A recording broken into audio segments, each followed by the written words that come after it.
So I want to share my current skincare from Round Lab. Yes, you heard it right.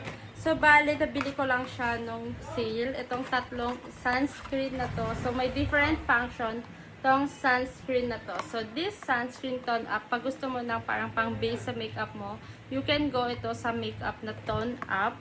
While sa mild up naman, sa mga sensitive skin, ito is incorporated siya with minerals. Itong mild up sunscreen. And ito naman, moisturizing sunscreen if you want to be hydrated and not dull looking. Ito, go for this.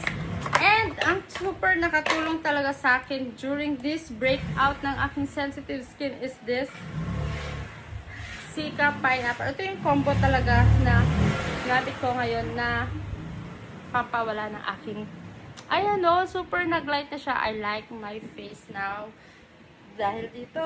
And next, meron siyang Niacinamide na skincare. Ayan, papalighten ng aking mga acne marks. And of course, kapag after mo ng mag-sunscreen, recommended talaga ng dermatologist na mag-apply ng sunscreen every 2 hours. So, meron siyang sunscreen cushion ni Round Lab.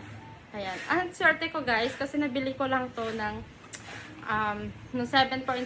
So, itong dalawa, tsaka ito, tsaka yung sunscreen ko na tatlo.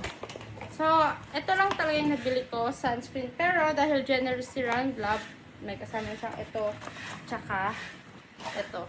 So, ayan, nabili ko lang ito ng 7.7. Super generous ni Round Lab talaga. At, open natin itong cushion. It's super higpit. Paano? So, ganun lang siya gamitin. Ipupush lang to. Ang ganda. So, ayan. Cute. Hindi ko pa talaga siya nagamit, oh.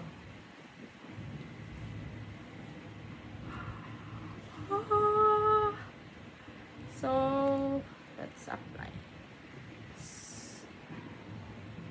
So, yan.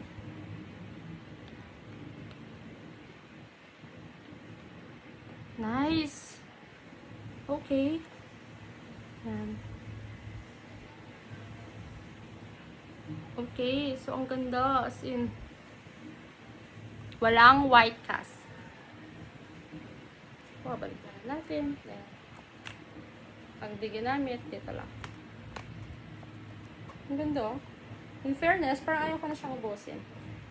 Ayan. Then, so bali ito na lahat ng aking baka naman Round Lab